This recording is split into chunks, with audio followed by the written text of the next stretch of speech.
All right, so what are we doing today? What are we looking at? All right, this piece is what you would call a Bakthiari. A what? A Bakthiari. Okay. And it's named after the tribe who wove the piece.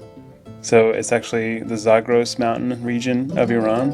So that's sort of like southwest Iran. This piece is kind of interesting. We're looking at a circa 1940, Okay. somewhere in that time frame. Yeah. It is unique in that it doesn't showcase a traditional Bakthiari design, which is called a keshti. Okay.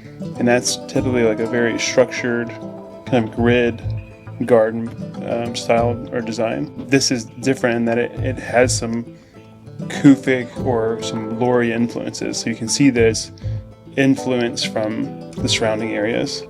Lori or Kurdish, which is another tribe. It has these kind of hexagonal harate designs to it, along with some lattice florals. It's kind of bizarre for a Bakthiari piece.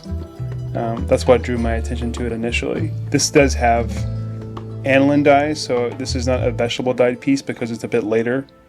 If you go earlier than 1940, you're usually going to find vegetable dyes. The Bakthiari tribe settled in the Zagros Mountainous area because they were nomadic before. They would, kind of go all over, and you would get these, a lot of times, like very irregular pieces that were loomed on what's called flat looms. And so those are basically just laid out on the ground, and they're woven as is or on the go. So you get some interesting looks, and you get dyes from whatever's around, whatever minerals around or plants are around. But this piece has aniline dyes, which are much brighter and crisper looking. Did I mention the harates? It's also called a mahi design. Typically, that's a little tighter, and you'll see it throughout a lot of different rugs. It's a motif that's exhibited in a lot of different pieces, in a lot of different regions. But this one's blown up to a scale which I find quite intriguing.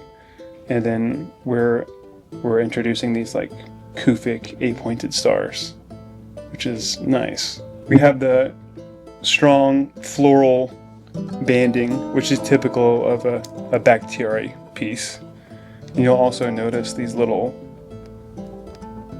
diamonds along the tertiary border, which is also indicative of rugs from this region. Now, you probably already said it, but what would actually define this to be a nice rug? All right, so it's a hand-knotted piece, and these types of pieces start with the wool. So the sheep are sheared down, the wool is all combed out by hand, then it's spun. It's spun slightly irregularly because it's all done by hand, and then it's dyed. So it's actually dyed in these large vats, and as I mentioned before, you can find dyes that are made of minerals in the local area, different plants, different roots, like madder roots, or indigo, the indigo plants. Or you can sometimes find cochineal dyes, things like that. So the wool is all hand dyed in the vats, is laid out to dry, and then the weaving process begins. So each pixel of this rug is knotted in by hand using an asymmetrical knot, which is called a Persian knot. Good? I think it's okay. Yeah. All right, cool. Let's just get some shots of it. Sure. And,